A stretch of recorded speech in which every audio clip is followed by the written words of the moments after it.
मानसवाता ललित नारायण कांडपाल किसानों से जुड़े हैं, किसानों से क्या बातचीत हुई आपको सुनाते हैं।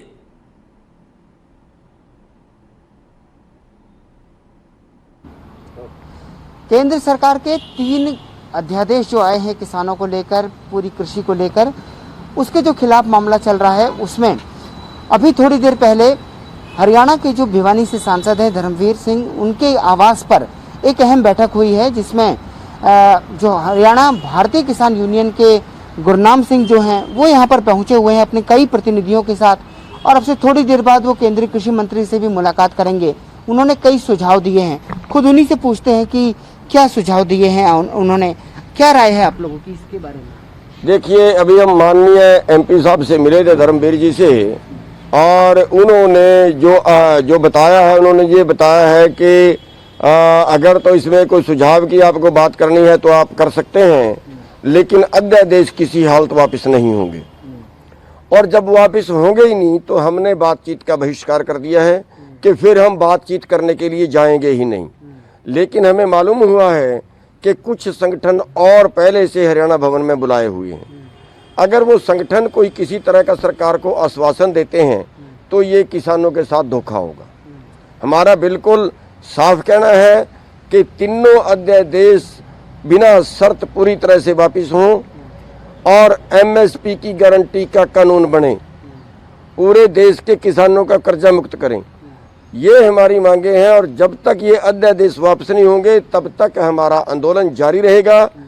और आज हमने बातचीत का पूरी तरह से बहिष्कार कर दिया है, और हमारे जो मुख्य संगठन है हरियाणा के, वो 17 संगठन एक मंच पे, 17 संगठनों का ये आंदोलन है, और उनके जो मेन प्रतिनिधि हैं आज वो सब यहाँ पे आए हुए, उनकी सबकी सहमति से हमने बातचीत के बहिष्कार का फैसला कर दिया है कि जब अध्यादेश वापस होने ही नहीं तो फिर इसका मतलब ये होगा कि हमें वहाँ जाके ये किसी तरह से हमारा मिसयूज ना कर लें, दुरुपयोग ना कर लें, इसलिए हमने वहाँ जाने से इनकार कर दिया और हमने बातचीत का बहिष्कार कर दिया। अगला आंदोलन करें। कि आप चाह रहे हैं कि अध्यादेश वापस हों, तो इसका मतलब ये है कि सरकार ने जो कहा है कि किसान चाहे तो बाजार में भी अपनी फसल बेच सकता है, मंडियों की एक तरह से जो जरूरत को खत्म करने वाली बात कही गई है, आप उससे पूरी तरह सहमत नहीं है? एक तरह से बिल्कुल झूठ बोल रहे हैं, बिल्कुल सफेद झूठ बोल रहे हैं। हम जो इनको सबूत आप ये बताइए, मंडी के बाहर टैक्स नहीं है, मंडी के अंदर टैक्स है। कौन बेवकूफ व्यापारी है जो वहाँ पे टैक्स देने वाली जगह से माल खरीदेगा? तो आड़तियों को तो ये खुद भगाएंगे, आड़ती खुद मंडी छोड़ के भाग जाएंगे। ये अब आड़तियों का अभी तक की इन्होंने पिछले बकाया पेमेंट नहीं की है, उसकी गेहूं की कमीशन लस्टर लॉस के नाम पे उन पर लगा दिया है और उन पे ब्याज लगा दिया है, उनको भगा रहे हैं। और दूसरा उनको ये कर दिया है कि जितना जो एमएसपी से बाकी वाली चीजें हैं अब वो तो अपने संस्थान पे खरीदेंगे। उदाहरण के तौर पे बासमती है तो वो मंडी से क्यों खरीदेगा, बाहर खरीदेगा। जब उनके पास काम वहाँ बचेगा नहीं तो वो मंडी से जाएंगे, और जब वो मंडी से जाएंगे तो मंडी टूटेगी। अब ऐसे ही गेहूं का है, अगर गेहूं मान लिया अडानी खरीदता है, उसने अपने संस्थान बना लिए हैं, उसने अपने गोदाम बना लिए हैं, वहाँ पे खरीदता है तो उसको मंडी का 125 रुपये खर्चा बचता है, और उसके अलावा ट्रांसपोर्टेशन बारदाना वो अलग से बचता है। तो शुरू के सालों में वो किसान को 100 रुपये ज़्यादा भी दे सकता है। अगर किसान को 100 रुपये ज़्यादा दे दिए तो मंडी में तो कोई किसान नहीं जाएगा, और फिर जब मंडी बचेगी नहीं, जब मंडी का ढांचा ही पूरी तरह से ध्वस्त हो गया, पूरी तरह से खत्म हो गया, फिर वो उसी फसल के 500 रुपये कम देगा, जैसे रिलायंस वाले ने किया है जियो में। ठीक है, तो ये अमेरिका में के लेवल पे हम हिंदुस्तान के किसानों को लड़ना चाहते हैं, जो WTO में चले गए हैं। WTO में ये शर्त है कि किसी भी देश की सरकार अपने देश के किसानों को वर्ल्ड मार्केट से ज़्यादा भाव नहीं दे सकती, वो आपत्तिजनक सब्सिडी समझी जाएगी। और ये वही कोविड का फायदा उठाते हुए ये अध्यादेशों के माध्यम से अब कानून बनाएंगे उसके के भी देश में बगावत ना हो। अब देश को उस पटड़ी पे ले जाना चाह रहे हैं, और जो स्थिति खड़ी होगी देश के सामने अति गंभीर होगी, बर्बाद होगा देश। अति गंभीर स्थिति होगी कि पूरा जो खदान है वो धीरे धीरे देश के चंद पूंजीपतियों का कब्जा होगा उस पे, और उसके बाद जो पूरा देश खाएगा वो उन्हीं से खरीद के खाएगा। पूरा देश उनका ग्राहक होगा।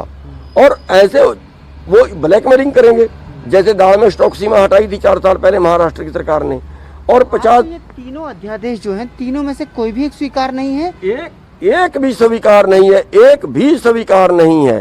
तीनों अध्यादेश देश की बर्बादी के वारंट हैं, हिंदुस्तान की खेती के मौत वारंट है, डेथ वारंट है हिंदुस्तान की तो खेती। इनको वापस होना चाहिए, आप लोग की राय है? बिल्कुल, हमारी तो एक ही मांग है कि ये किसान को खत्म करने वाले हैं, मंडी खत्म करने वाले हैं, इनको सरकार वापस ले। हमारे को किसी भी सरकार तो कह रही है कि मंडी कहीं नहीं खत्म हो रही है, मंडी अपनी जगह पर रहेगी, बस जिसको बाहर खरीदना है तो वो बाहर भी खरीद सकता है, मंडी में चाहे तो मंडी में भी खरीद सकता है। देखिए इन लोगों ने क्या किया, मंडी में फीस लगा दी, 6.5% देनी पड़ेगी खरीदार को, और बाहर फीस नहीं है।